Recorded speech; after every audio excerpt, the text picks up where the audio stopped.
Samsung M56 ಇದು Samsung latest smart phone ಆಗಿದೆ. ಈ ಫೋನ್ 28,000ಗೆ ಸಿಗುತ್ತೆ.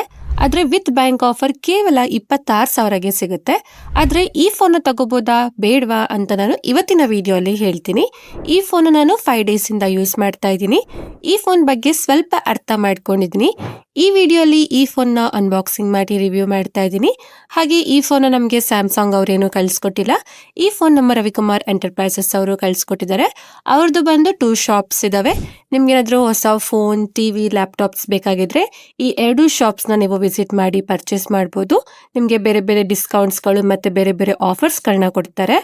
ಹಾಗೆ ನೀವೇನಾದ್ರೂ ಫಸ್ಟ್ ಟೈಮ್ ನಮ್ಮ ಚಾನಲ್ಗೆ ಬಂದಿದ್ರೆ ನಮ್ಮ ಚಾನಲ್ಗೆ ಸಬ್ಸ್ಕ್ರೈಬ್ ಆಗಿ ನನಗೆ ಸಪೋರ್ಟ್ ಮಾಡಿ. ನಾನು ಸಹ ಅನ್ಬಾಕ್ಸಿಂಗ್ ವಿಡಿಯೋಸ್ ಹಾಗೆ ಬೇರೆ ಬೇರೆ ಟೆಕ್ ವಿಡಿಯೋಸ್ ನ ಮಾಡ್ತೀನಿ. ಸಪೋರ್ಟ್ ಮಾಡ್ತೀರಾ ಅಲ್ವಾ? ಹಾಗಿದ್ರೆ ಇವತ್ತಿನ ವಿಡಿಯೋನ ಶುರು ಮಾಡೋಣ. ಹಾಯ್ ಗಾಯ್ಸ್, ನಾನು ನಿಮ್ಮ ಕನ್ನಡದ ಹುಡುಗಿ. ನಿಮ್ಮೆಲ್ಲರಿಗೂ ಟೆಕ್ ನ್ಯೂಸ್ ಪ್ರೋ ಕನ್ನಡ ಚಾನಲ್ಗೆ ಸ್ವಾಗತ.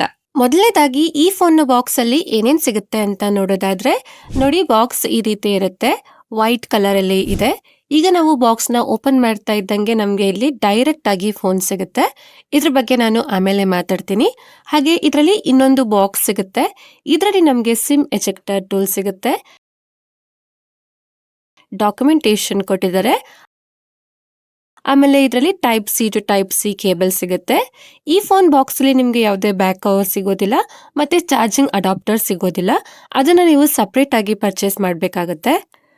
ನೆಕ್ಸ್ಟ್ ಇದರ ಡಿಸೈನ್ ಹಾಗೆ ಬಿಲ್ಡ್ ಕ್ವಾಲಿಟಿ ಬಗ್ಗೆ ಮಾತಾಡೋದಾದ್ರೆ, ಇದರ ಡಿಸೈನ್ ಸಿಂಪಲ್ ಆಗಿದೆ ಆದ್ರೆ ಇದು ತುಂಬಾ ಪ್ರೀಮಿಯಂ ಆಗಿದೆ. ಇದರಲ್ಲಿ ಗ್ಲಾಸ್ ಪ್ಯಾಕ್ ಇದೆ. ಹಾಗೆ ಇದರ front and back side gorilla glass Victus plus protection ಸಿಗುತ್ತೆ. ಇದರ ಬಿಲ್ಡ್ ಕ್ವಾಲಿಟಿ ಚೆನ್ನಾಗಿದೆ. ಸೈಡ್ಗೆ ಮೆಟಲ್ ಫ್ರೇಮ್ ಸಿಗುತ್ತೆ. ಇದರ ಕ್ಯಾಮ್ರಾ ಮಾಡ್ಯೂಲ್ ಕೂಡ ಮೆಟಲ್ ಫ್ರೇಮ್ ನ ಹೊಂದಿದೆ. ಇದರ ಮೇಲೆ ಫಿಂಗರ್ ಪ್ರಿಂಟ್ ಮಾರ್ಕ್ ಏನು ಬೀಳೋದಿಲ್ಲ. ಆದ್ರೂ ನೀವು ಬ್ಯಾಕ್ ಕವರ್ ಹಾಕಿ ಯೂಸ್ ಮಾಡಿ. ಹಾಗೆ ಈ ಫೋನ್ ಬಂದು 2 ಕಲರ್ಸ್ ಅಲ್ಲಿ ಸಿಗುತ್ತೆ, ಲೈಟ್ ಗ್ರೀನ್ ಹಾಗೆ ಬ್ಲಾಕ್ ಕಲರ್ಸ್ ಅಲ್ಲಿ. ಹಾಗೆ ಈ ಫೋನ್ ಫ್ರಂಟ್ ಇಂದ ಫ್ಲಾಟ್ ಆಗಿದೆ, ಸೈಡ್ಗೆ ಸ್ವಲ್ಪ ಕರ್ವ್ಡ್ ಆಗಿದೆ. ಇದರಿಂದ ಫೋನ್ ನ ಏನಾದ್ರೂ ನಾವು ಕೈಯಲ್ಲಿ ಹೋಲ್ಡ್ ಮಾಡಿದಾಗ ತುಂಬಾ ಕಂಫರ್ಟಬಲ್ ಫೀಲ್ ಸಿಗುತ್ತೆ. ಇನ್ ಹ್ಯಾಂಡ್ ಫೀಲ್ ಕೂಡ ಚೆನ್ನಾಗಿದೆ.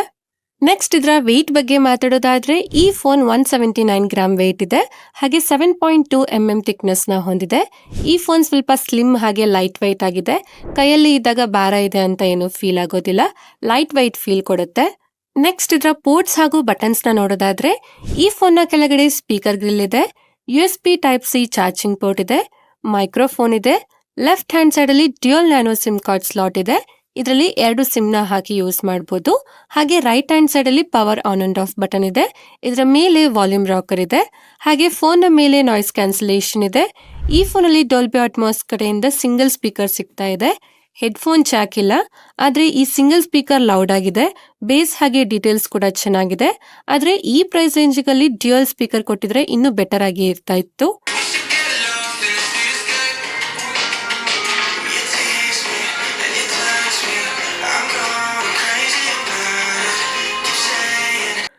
ಹಾಗೆ ಈ ಫೋನ್ಗೆ ಯಾವ IP ರೇಟಿಂಗ್ ಕೊಟ್ಟಿದ್ದಾರೆ ಅಂತ ಕ್ಲಾರಿಟಿ ಇಲ್ಲ. ಆದ್ರೆ ರೂಮರ್ಸ್ ಪ್ರಕಾರ IP67 ರೇಟಿಂಗ್ ಇರಬಹುದು. ನೆಕ್ಸ್ಟ್ ಇದರ ಡಿಸ್ಪ್ಲೇ ಬಗ್ಗೆ ಮಾತಾಡೋದಾದ್ರೆ, ಇದರಲ್ಲಿ 6.7 inches FHD plus super AMOLED plus display ಸಿಗುತ್ತೆ. ಇದರ ಬೆಸಲ್ಸ್ ಗಳು ತುಂಬಾ ಕಡಿಮೆ ಇದೆ. ಇದರ ಚಿನ್ ಕೂಡ ಕಡಿಮೆ ಇದೆ. ಹಾಗೆ ಇದರಲ್ಲಿ 120 Hz ರಿಫ್ರೆಶ್ ರೇಟ್ ಸಿಗುತ್ತೆ. ಡಿಸ್ಪ್ಲೇ ಸ್ಮೂತ್ ಆಗಿ ವರ್ಕ್ ಆಗುತ್ತೆ. ಟಚ್ ರೆಸ್ಪಾನ್ಸ್ ಚೆನ್ನಾಗಿದೆ. ಹಾಗೆ ಇದರಲ್ಲಿ 1200 ನೈಟ್ಸ್ ಬ್ರೈಟ್ನೆಸ್ ಸಿಗುತ್ತೆ. ಇಂಡೋರ್ ಅಲ್ಲಿ ಆರಾಮಾಗಿ ಯೂಸ್ ಮಾಡಬಹುದು. ಔಟ್ಡೋರ್ ಅಲ್ಲಿ ಅಷ್ಟೊಂದು ವಿಸಿಬಲ್ ಆಗಿಲ್ಲ. ಯೂಸ್ ಮಾಡೋದಕ್ಕೆ ಸ್ವಲ್ಪ ಕಷ್ಟ ಆಗುತ್ತೆ. ಆದ್ರೆ ಇದರಲ್ಲಿ ಸ್ವಲ್ಪ ಫ್ಲಿಕರಿಂಗ್ ಇಶ್ಯೂಸ್ ಇದೆ. ಲೋ ಲೈಟ್ ಅಲ್ಲಿ ಯೂಸ್ ಮಾಡುವಾಗ ಕಣ್ಣು ಸ್ವಲ್ಪ ಉರಿಬಹುದು. ಹಾಗೆ ಈ ಡಿಸ್ಪ್ಲೇ HDR10 ಗೂ ಸಪೋರ್ಟ್ ಮಾಡುತ್ತೆ. ಯೂಟ್ಯೂಬ್ ಅಲ್ಲಿ 4K HDR ವಿಡಿಯೋಸ್ ನ ನೋಡಬಹುದು. ಹಾಗೆ ನೆಟ್ಫ್ಲಿಕ್ಸ್ ಅಲ್ಲಿ ವೈಡ್ ವೈನ್ L1 ಜೊತೆಗೆ HDR10 ಸಪೋರ್ಟ್ ಕೂಡ ಸಿಗುತ್ತೆ. ಹಾಗೆ ಇದರಲ್ಲಿ ಪ್ಲೇ ಆಗೋ ವಿಡಿಯೋಸ್ ಗಳಲ್ಲಿ ಕಲರ್ಸ್ ಚೆನ್ನಾಗಿದೆ. ಪಂಚಿ ಕಲರ್ಸ್ ಬರುತ್ತೆ. ಡೀಪ್ ಬ್ಲಾಕ್ ಚೆನ್ನಾಗಿ ಕಾಣಿಸುತ್ತೆ. ಡೀಟೇಲ್ಸ್ ಕೂಡ ಚೆನ್ನಾಗಿದೆ. ಹಾಗೆ ಇದರಲ್ಲಿ ಇನ್ ಡಿಸ್ಪ್ಲೇ ಫಿಂಗರ್ ಪ್ರಿಂಟ್ ಸ್ಕ್ಯಾನರ್ ಕೊಟ್ಟಿದ್ದಾರೆ. ಇದು ಸ್ವಲ್ಪ ಸ್ಲೋ ಆಗಿದೆ, ಜಾಸ್ತಿ ಫಾಸ್ಟ್ ಆಗಿ ವರ್ಕ್ ಆಗೋದಿಲ್ಲ. ಹಾಗೆ ಇದರ ಹ್ಯಾಪ್ಟಿಕ್ಸ್ ಕೂಡ ಚೆನ್ನಾಗಿಲ್ಲ. ವೈಬ್ರೇಷನ್ ಮೋಟಾರ್ ಕ್ವಾಲಿಟಿ ಚೆನ್ನಾಗಿಲ್ಲ. ಇದರಿಂದ ಇದರ ಹ್ಯಾಪ್ಟಿಕ್ಸ್ ಆವರೇಜ್ ಆಗಿದೆ. ಇದು ಸ್ವಲ್ಪ ಡಿಸಪಾಯಿಂಟ್ ಆಗಬಹುದು. ಓವರ್ ಆಲ್ ಇದರ ಡಿಸ್ಪ್ಲೇ ಆವರೇಜ್ ಆಗಿದೆ. ಆದ್ರೆ ಇದರ ಬೆಸಲ್ಸ್ ತುಂಬಾ ಕಡಿಮೆ ಇದೆ. HDR ನ ಪ್ರಾಪರ್ ಸಪೋರ್ಟ್ ಇದೆ. ನೆಕ್ಸ್ಟ್ ಇದರ ಪರ್ಫಾರ್ಮೆನ್ಸ್ ಬಗ್ಗೆ ಮಾತಾಡೋದಾದ್ರೆ, ಇದರಲ್ಲಿ ಸ್ಯಾಮ್ಸಂಗ್ ಕಡೆಯಿಂದ Exynos 1480 ಪ್ರೊಸೆಸರ್ ಸಿಗುತ್ತೆ. ಇದರಲ್ಲಿ LPDDR5X ರ್ಯಾಮ್ ಇದೆ. UFS 3.1 ಸ್ಟೋರೇಜ್ ಸಿಗುತ್ತೆ. ರ್ಯಾಮ್ ಟೈಪ್ ಹಾಗೆ ಸ್ಟೋರೇಜ್ ಟೈಪ್ ಚೆನ್ನಾಗಿದೆ. ಹಾಗೆ ಇದರಲ್ಲಿ 7 lakh ಹತ್ತತ್ರ ಅಂಟುತು ಸ್ಕೋರ್ ಇದೆ. 77% CPU ಥ್ರಾಟಲ್ ಇದೆ. ಸ್ವಲ್ಪ ಥ್ರಾಟ್ಲಿಂಗ್ ಇಶ್ಯೂಸ್ ಇದೆ. ಈ ಫೋನ್ 46 ಡಿಗ್ರಿ ಸೆಲ್ಸಿಯಸ್ ವರೆಗೂ ಹೀಟ್ ಆಯಿತು. ಔಟ್ಡೋರ್ ಅಲ್ಲಿ ಫೋಟೋಸ್ ತೆಗೆಯುವಾಗನೂ ಇದು 42 ಡಿಗ್ರಿ ಸೆಲ್ಸಿಯಸ್ ವರೆಗೂ ಹೀಟ್ ಆಯಿತು. ಹಾಗೆ ಗೇಮಿಂಗ್ ಬಗ್ಗೆ ಮಾತಾಡೋದಾದ್ರೆ BGMI ಅಲ್ಲಿ ಸ್ಮೂತ್ ಆಪ್ಷನ್ ಅಲ್ಲಿ ಎಕ್ಸ್ಟ್ರೀಮ್ ಸೆಟ್ಟಿಂಗ್ ಅಲ್ಲಿ ಆಡಬಹುದು. ಅಂದ್ರೆ ಇದರಲ್ಲಿ 60 FPS ಗೇಮಿಂಗ್ ಸಪೋರ್ಟ್ ಇದೆ ಅಷ್ಟೇ. ಮುಂದೆ ಬರೋ ಅಪ್ಡೇಟ್ಸ್ ಅಲ್ಲಿ 90 FPS ಗೇಮಿಂಗ್ ಸಪೋರ್ಟ್ ಸಿಕ್ಕೋದಿಲ್ಲ. ಹಾಗೆ ಗೇಮ್ಸ್ ಆಡುವಾಗ ಲ್ಯಾಗ್ ಫೀಲ್ ಆಗೋದಿಲ್ಲ, ಅದೇ ಸ್ವಲ್ಪ ಫ್ರೇಮ್ ಡ್ರಾಪ್ ಆಗುತ್ತೆ. ಹಾಗೆ ಈ 60 FPS ಕೂಡ ಅಷ್ಟೊಂದು ಸ್ಟೇಬಲ್ ಆಗಿಲ್ಲ, ಹೆಚ್ಚು ಕಡಿಮೆ ಆಗ್ತಾನೆ ಇರುತ್ತೆ. ಗೇಮಿಂಗ್ಗೋಸ್ಕರ ಈ ಫೋನ್ ಸ್ವಲ್ಪನೂ ಚೆನ್ನಾಗಿಲ್ಲ. ಹೆವಿ ಗೇಮ್ಸ್ ಆಡುವಾಗ ಫೋನ್ ತುಂಬಾ ಹೀಟ್ ಆಗುತ್ತೆ. ಗೇಮಿಂಗ್ ಎಕ್ಸ್ಪೀರಿಯನ್ಸ್ ಕೂಡ ಅಷ್ಟೊಂದು ಚೆನ್ನಾಗಿಲ್ಲ. ಗೇಮಿಂಗ್ಗೋಸ್ಕರ ಬೇರೆ ಫೋನ್ ತಗೊಳ್ಳೋದೇ ಒಳ್ಳೆಯದು. ಆದರೆ ಇದರಲ್ಲಿ ನಿಮ್ಮ ಡೇ ಟು ಡೇ ಟಾಸ್ಕ್ನ ಆರಾಮಾಗಿ ಮಾಡ್ಬೋದು. ನಾರ್ಮಲ್ ಯೂಸೇಜ್ಗೆ ಚೆನ್ನಾಗಿದೆ.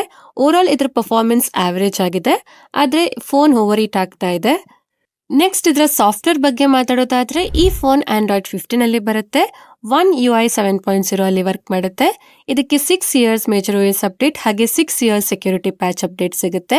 ಇದಕ್ಕೆ ಲಾಂಗ್ ಟರ್ಮ್ ವರ್ಗೂ ಅಪ್ಡೇಟ್ ಸಿಗುತ್ತೆ. ಆದ್ರೆ ಇದನ್ನ ಲಾಂಗ್ ಟರ್ಮ್ ವರ್ಗೂ ಯೂಸ್ ಮಾಡೋದಕ್ಕೆ ಆಗೋದಿಲ್ಲ. 2 to 3 years ಯೂಸ್ ಮಾಡ್ಬೋದು ಅಷ್ಟೇ. ಹಾಗೆ ಇದರಲ್ಲಿ ತುಂಬಾ ಪ್ರೀ ಇನ್ಸ್ಟಾಲ್ಡ್ ಆಪ್ಗಳು ಬರುತ್ತೆ, ಇದನ್ನ ನೀವು ಅನ್ಇನ್ಸ್ಟಾಲ್ ಮಾಡ್ಕೋಬಹುದು. ಹಾಗೆ ಆಪ್ಸ್ ಕ್ಲೋಸಿಂಗ್ ಅನಿಮೇಷನ್ ಚೆನ್ನಾಗಿದೆ, ಸ್ಮೂತ್ ಆಗಿದೆ. ಈ One UI 7 ಇಂದ ಫೋನ್ ಸ್ವಲ್ಪ ಸ್ಮೂತ್ ಆಗಿದೆ ಅಂತ ಅನ್ಸುತ್ತೆ. ಆದ್ರೆ ಇದರಲ್ಲಿ AI ಫೀಚರ್ಸ್ಗಳು ಜಾಸ್ತಿ ಇಲ್ಲ, ಕಡಿಮೆ ಇದೆ. ಸರ್ಕಲ್ ಟು ಸರ್ಚ್ ಇಲ್ಲ, ಗುಡ್ ಲಾಕ್ ಸಪೋರ್ಟ್ ಇಲ್ಲ, ಆದ್ರೆ ನಾಕ್ ಸೆಕ್ಯೂರಿಟಿ ಸಿಗುತ್ತೆ. ನೆಕ್ಸ್ಟ್ ಇದರ ಕ್ಯಾಮೆರಾ ಬಗ್ಗೆ ನಾವು ಮಾತಾಡೋದಾದ್ರೆ ಇದರಲ್ಲಿ ಟ್ರಿಪಲ್ ರೇರ್ ಕ್ಯಾಮೆರಾ ಸೆಟಪ್ ಇದೆ. 50 ಮೆಗಾಪಿಕ್ಸೆಲ್ ಮೇನ್ ಕ್ಯಾಮೆರಾ ಇದೆ, 8 ಮೆಗಾಪಿಕ್ಸೆಲ್ ಅಲ್ಟ್ರಾ ವೈಡ್ ಕ್ಯಾಮೆರಾ ಇದೆ, 2 ಮೆಗಾಪಿಕ್ಸೆಲ್ ಮ್ಯಾಕ್ರೋ ಕ್ಯಾಮೆರಾ ಇದೆ, ಹಾಗೆ 12 ಮೆಗಾಪಿಕ್ಸೆಲ್ ಸೆಲ್ಫಿ ಕ್ಯಾಮೆರಾ ಸಿಗುತ್ತೆ. ಫೋಟೋಸ್ ಕ್ವಾಲಿಟಿ ಬಗ್ಗೆ ನಾವು ಮಾತಾಡೋದಾದ್ರೆ ಫೋಟೋಸ್ ಕ್ವಾಲಿಟಿ ಚೆನ್ನಾಗಿದೆ, ಡೀಟೇಲ್ಸ್ ಚೆನ್ನಾಗಿದೆ, ಕಲರ್ಸ್ ಚೆನ್ನಾಗಿದೆ, ಲೈಟ್ ಕಂಟ್ರೋಲ್ ಚೆನ್ನಾಗಿದೆ, ಸ್ಕಿನ್ ಟೋನ್ ಚೆನ್ನಾಗಿದೆ. 1x ಹಾಗೆ 2x ಫೋಟೋಸ್ಗಳಲ್ಲಿ ಡೀಟೇಲ್ಸ್ ಚೆನ್ನಾಗಿದೆ. ಹಾಗೆ 10x ಝೂಮ್ ಆಪ್ಷನ್ ಸಿಗುತ್ತೆ, ಆದರೆ ಝೂಮ್ ಫೋಟೋಸ್ ಕ್ವಾಲಿಟಿ ಅಷ್ಟೊಂದು ಚೆನ್ನಾಗಿಲ್ಲ. ಹಾಗೆ 1x 2x ಅಲ್ಲಿ ಪೋರ್ಟ್ರೇಟ್ ಫೋಟೋಸ್ಗಳನ್ನ ತೆಗಿಬಹುದು.